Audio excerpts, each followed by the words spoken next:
So on this application, we have two buttons and they both have white text on gray background.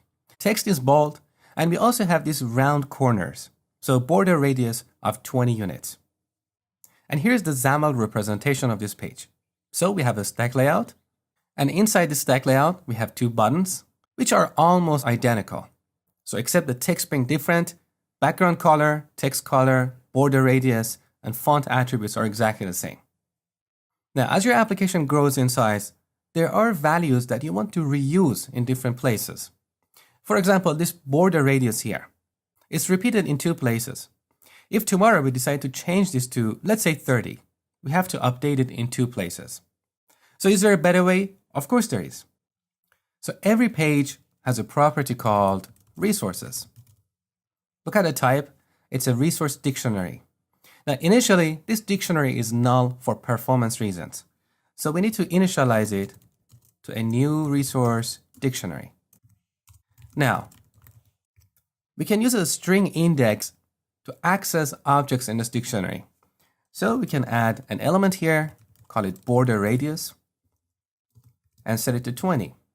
And then reference this item in this dictionary in multiple places. Now in reality, even though you can do this in code behind, in 99% of the cases, we don't use code behind for this. We use XAML. But I showed you code behind so you have an understanding of how things work under the hood. So let's delete this. So I'm going to use property element syntax to set content page dot resources. Now, as I said, this is null by default, so we need to set it to a resource dictionary object. So resource dictionary. And by the way, IntelliSense is not helping much here. So make sure there is no typo. Now inside this dictionary, we can put anything.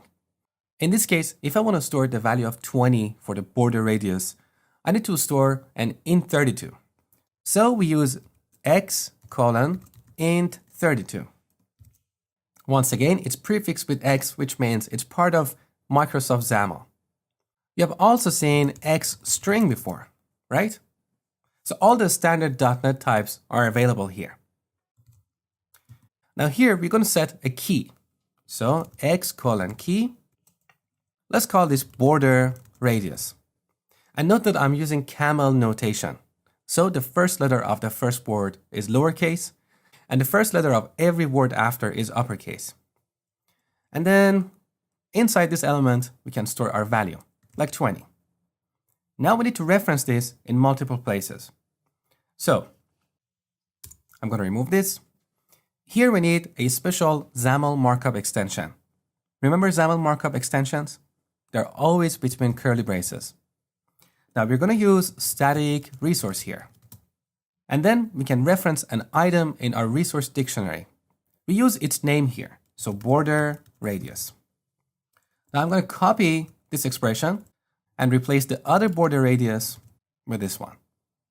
Now if we need to change this value from 20 to 30, there is only one place to change. As another example, this time I want to define the background color for the button. So for the color, we use color element. Again, we give it a key. So button, background, color. And we set this to gray. Now here, I can replace this with static resource, button, background, color. And once again, copy and replace this value here.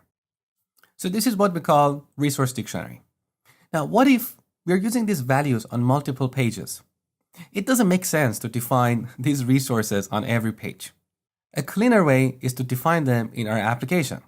So we have this app.xaml here. And you can see in the boilerplate code that we can define resources here. Just one thing, if you're using Visual Studio, the default project template does not create app.xaml. You only have the code behind, app.cs. If that's the case, just add a new content page with XAML and then change the content page element to application.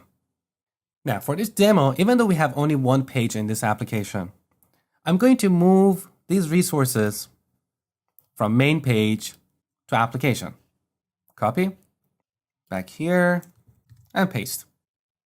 So exactly like before, we use property element syntax to set the resources property of the application. And inside this element, we have a resource dictionary with 2 items. Now, even though I've defined this at the application level, I can still define them at the page level.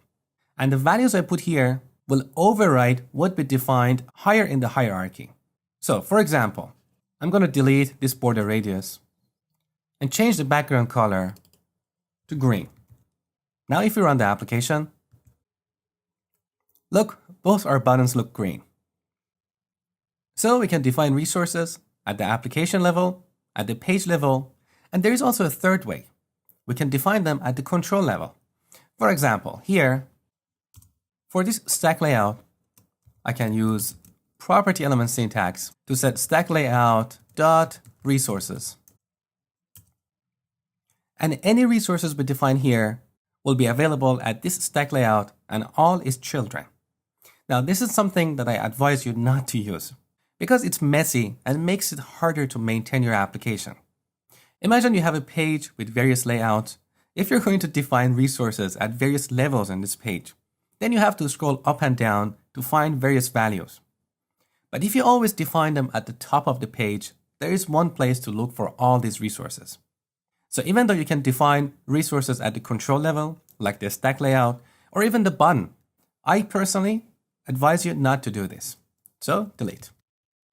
Just one thing about using resources in the application. The resources you define here are initialized when the application is launched. And that means if you're going to define a lot of resources here, this is going to slow down the startup of your application. So use this only for resources that are used in more than one page. If a resource is used only on one page, do not define it here for performance reasons. Define it on that page.